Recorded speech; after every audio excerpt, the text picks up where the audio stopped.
Hi students. बेटा एक छोटी सी वीडियो आप लोगों के लिए। इंटरनल ट्रेड इंटरनल ट्रेड जो हमारा चैप्टर है, इंटरनल ट्रेड के कुछ एमसीक्यू क्वेश्चंस आप लोगों के साथ डिस्कस कर लेते हैं। चैप्टर पढ़ाएंगे, बच्चों के मैसेजेस आए हैं, कहा कि सर हमें ये दो चैप्टर आप करवा दें, इंटरनल ट्रेड और इंटरनेशनल ट्रेड। हम करेंगे, इंटरनेशनल बिजनेस भी करेंगे, दोनों चैप्टर्स हम लोग करेंगे। लेकिन आज इस वाली वीडियो में कुछ इंपॉर्टेंट एमसीक्यू आपके साथ डिस्कस कर लेता हूं, कुछ इंपॉर्टेंट क्वेश्चन डिस्कस कर लेता हूं। आई होप आप अपने एग्जाम के लिए इन क्वेश्चंस को साथ साथ पढ़ रहे हैं। और ये वीडियोस भी मैं सिर्फ आप लोगों के लिए इसलिए बना रहा हूं कि आप लोग इस शॉर्ट स्पैन ऑफ टाइम में, जो थोड़ा सा टाइम हमारे साथ रह गया है अभी एग्जाम से पहले, आप अपने सिलेबस को जल्दी से रिवाइज कर पाए और जल्दी से लर्न करके अपने एग्जाम में अच्छी परफॉर्मेंस कर पाए। ठीक है, तो गाइस स्टार्ट करते हैं फिर। ठीक है, चलो जल्दी से स्टार्ट करते हैं। First question, each question has four choices A B C and D. Choose and write the correct option. आपको चार ऑप्शन दिए गए हैं और आपको एक करेक्ट ऑप्शन वहां पर देखना है। फर्स्ट क्वेश्चन की बात करते हैं। Name the tax which combines all indirect taxes. याद करो मैंने आपको क्या पढ़ाया था कि इंडिया में जो टैक्स स्ट्रक्चर है वहां पे दो तरह के टैक्स चलते हैं। एक होता था डायरेक्ट टैक्सेस और एक होता था इनडायरेक्ट टैक्सेस।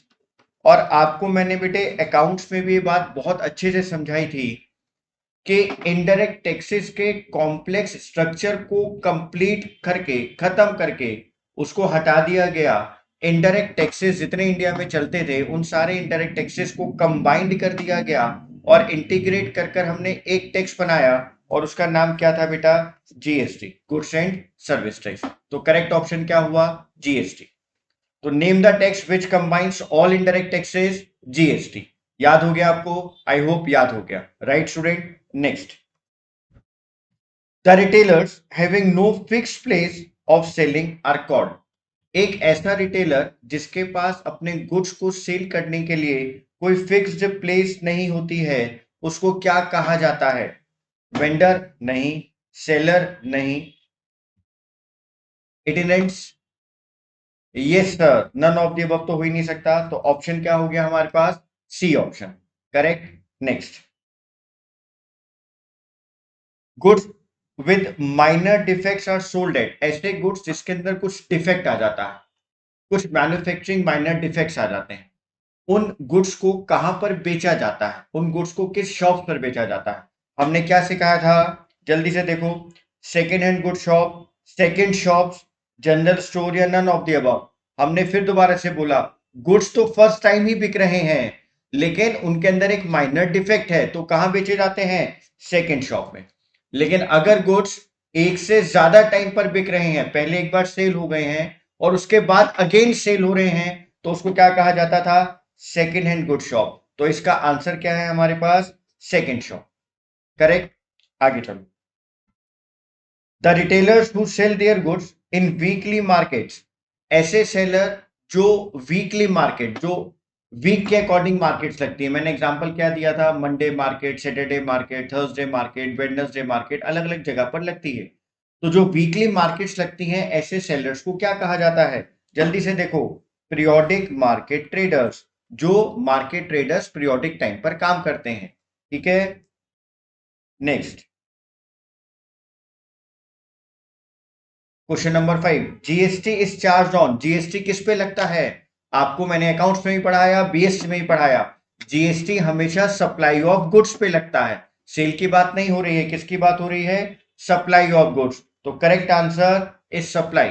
बच्चे यहां गलती करते हैं, बच्चे क्या लिख देते हैं? बच्चे यहां लिख देते हैं सेल। बच्चे लिख देते हैं ऑन सेल, ऑन रेवेन्यू नहीं। जीएसटी हमेशा किस पे लगेगा? सप्लाई ऑफ गुड्स पे लगेगा। Next. Shops having same interior and exterior and sell at uniform price are called। बेटे ऐसी शॉप जहां पर सब जगह यूनिफॉर्म प्राइस होता है। आप कहीं पर भी जाएं, किसी भी लोकेशन पर जाएं, आप कहीं पर भी उस शॉप पे चले जाएं, आपको हर लोकेशन की शॉप पर सेम प्राइस मिलेगा। उसको हम लोग क्या कहते हैं? सर ये तो फीचर है चेन स्टोर का। किसका फीचर है? चेन स्टोर का। तो correct answer is chain store. Correct, आगे चलो। Who is the chairperson of GST councillor? बेटे जो जीएसटी काउंसिल होती है उसका जो चेयरपर्सन होता है, जो चेयरमैन होता है, वो कौन होता है? Sir finance minister. ठीक है, कौन होता है? Finance minister. इंपॉर्टेंट, आप लर्न कर लें इस क्वेश्चन को। Next, chemist shop is an example of, आपको क्या समझाया था? ऐसी शॉप्स जो एक स्पेशल गुड्स सेल करती हैं, एक ही टाइप के स्पेशलिटी गुड्स सेल करती हैं, ऐसी शॉप्स को क्या कहा जाता है? केमिस्ट की शॉप पर क्या है? सर मेडिसिन है। तो बेटा केमिस्ट की शॉप पर तो मेडिसिन है। अब वो मेडिसिन क्या है? मेडिसिन एक स्पेशल टाइप ऑफ क्या है? गुड्स है, कि आपको केमिस्ट की शॉप पर सिर्फ मेडिसिन मिल रही हैं। तो chemist shop is an example of speciality shops. Correct. Next, question number 9, GST is not charge on, important question. अगर हम कोई भी गुड्स इंडिया से एक्सपोर्ट कर रहे हैं, इंडिया से बाहर एक्सपोर्ट करते हैं कोई भी गुड्स, उस पर जीएसटी नहीं लगाया जाता, उस पर जीएसटी चार्ज नहीं होता। Correct. Next, Monday market is an example of which type of itinerants? Monday market कौन सी मार्केट? अभी तो हम पढ़कर आए ऊपर भी एक question, periodic market traders. Monday market weekly market है तो उसको क्या कहा गया? Periodic market traders. टिक करो। Next, question number 11, there is centralized purchase as well as centralize sale. आप सेंट्रलाइज परचेज करते हैं और सेंट्रलाइज सेल करते हैं, क्या कहलाता है वो? जहां पर सेंट्रलाइज परचेज हो रही हैं और सेंट्रलाइज ही सेल हो रही हैं, उसको क्या कहा जाता है? सर फीचर है डिपार्टमेंटल स्टोर का। तो correct answer is departmental store. Last question, wholesale is a link between, जो होलसेलर्स होते हैं वो किसके बीच में लिंक करते हैं? मैन्युफैक्चरर्स और रिटेलर्स। जब हमने चैनल ऑफ डिस्ट्रीब्यूशन की बात करी थी, तो चैनल ऑफ डिस्ट्रीब्यूशन के अंदर मैंने आपको क्या बताया था? पहले कौन? मैन्युफैक्चरर्स, फिर कौन? होलसेलर्स, फिर होलसेलर्स के बाद कौन आते हैं? रिटेलर्स। तो होलसेलर्स किन दोनों लोगों को आपस में लिंक करते हैं? मैन्युफैक्चरर्स और रिटेलर्स को। और मैंने कहा था कि चैनल ऑफ डिस्ट्रीब्यूशन के अंदर इस रूट को क्या कहा जाता है? Indirect channel. तो इनडायरेक्ट चैनल के अंदर क्या होता है? पहले मैन्युफैक्चरर्स, फिर होलसेलर्स और फिर रिटेलर्स। तो correct answer is C. I hope यहां तक के सारे क्वेश्चंस आपको समझ में आए। आपको अगर फोटो लेनी है, आप अगर इसका स्क्रीनशॉट लेना चाहते हैं तो जल्दी से ले लें, आप एसएस ले सकते हैं। मैं यहां वेट कर रहा हूं।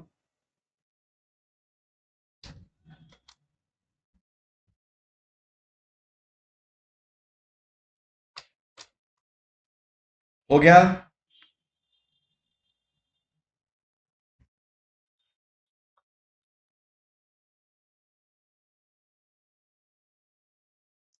अब देखें, आपसे एमसीक्यू में, ऑब्जेक्टिव टाइप में और किस टाइप के क्वेश्चन पूछे जा सकते हैं। आप इस क्वेश्चन को पढ़ें एक बार। Large quantity buying is characteristics of a type of trade, name it. जहां पर लार्ज क्वांटिटी ऑफ गुड्स खरीदे जाते हैं, जहां पर लार्ज क्वांटिटी ऑफ गुड्स खरीदे जाते हैं, आप ये बताएं वो किस टाइप ऑफ ट्रेड का पार्ट है? Answer is wholesale. होलसेलर्स बहुत लार्ज क्वांटिटी परचेज करते हैं। Next, in which type of shops used goods are bought and sold? ऐसे गुड्स जो पहले यूज हो चुके हैं उनको खरीदा बेचा जाता है। बताएं वो किस टाइप की शॉप है? Answer is second hand good shop. Answer क्या है? Second hand good shop. Next, give one example of chain store. ऐसा कोई एग्जांपल दे चेन स्टोर का। हमने यहाँ क्या एग्जांपल दिया इन्होंने? बाटा। अब मैकडोनल्ड्स भी लिख सकते हैं चेन स्टोर के एग्जांपल में।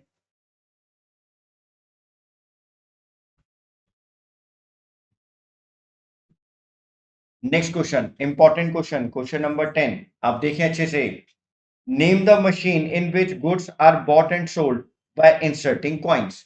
ऐसी मशीन जहां आप कॉइन को इंसर्ट करते हैं और गुड्स को परचेज या सेल करते हैं, उसको क्या कहा जाता है? कहा जाता है automatic vending machine. Automatic vending machine. Important question, जरूर पढ़ें इसको आप लोग।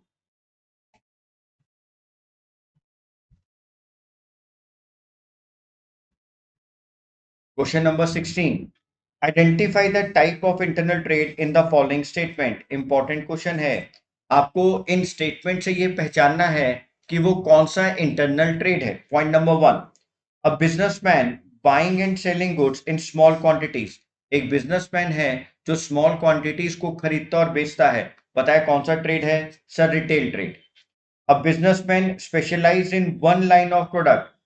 एक बिजनेसमैन है जो स्पेशलाइज है सिर्फ एक टाइप ऑफ प्रोडक्ट के अंदर। मान लेते हैं वो पेन मैन्युफैक्चर कर रहा है तो वो सिर्फ पेन ही बनाता जा रहा है। मैंने आपको एग्जांपल दिया था रेनॉल्ट कंपनी का कि वो सिर्फ पेन ही बना रही है, तो उसको हम लोग क्या बोल रहे हैं? Single line store. वो क्या कहलाता है? Single line store. Next, a businessman buying large quantities from manufacturers. अभी हमने पढ़ा wholesaler. A businessman dealing with large variety of goods under one roof. ये भी मैंने आपको बहुत अच्छे से पढ़ा रखा है कि एक ही रूफ के अंदर लार्ज वैरायटी ऑफ गुड्स मिलते हैं। शूज भी मिल रहे हैं, आपको क्लोथ्स भी मिल रहे हैं, कॉस्मेटिक्स भी मिल रहा है। उसको क्या कहा जाता है? Departmental store. क्या कहा जाता है? Departmental store. Correct.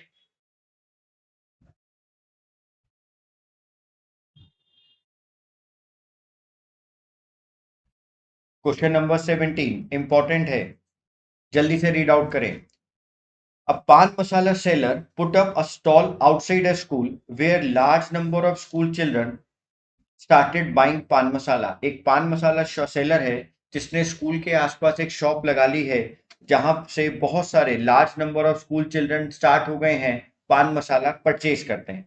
He did not mention even the tobacco contents on the packet of pan masala.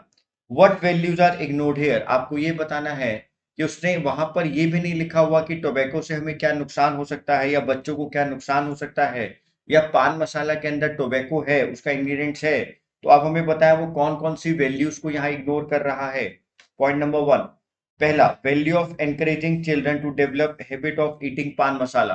वो यहाँ पर चिल्ड्रंस के अंदर एक हैबिट क्रिएट करा रहा है, हैबिट एनकरेज कर रहा है कि वो पान मसाला परचेज करें। Value of not informing about complete content of पान मसाला। उसने यहाँ क्या इग्नोर करा? पान मसाला के कंप्लीट इंग्रेडिएंट्स यहाँ पर शो नहीं करे। Value of not following government rules of not selling tobacco to person below the age of 18। Law को भी क्या कर रहा है? लॉ को भी यहाँ पर वो फॉलो नहीं कर रहा है। वो गवर्नमेंट के द्वारा बनाए गए लॉ को भी फॉलो नहीं कर रहा है कि आप 18 साल से कम उम्र के लोगों को, कम उम्र के बच्चों को क्या नहीं कर सकते? पान मसाला टोबैको प्रोडक्ट सेल नहीं कर सकते। इंपॉर्टेंट क्वेश्चन, जल्दी से फोटो ले लें।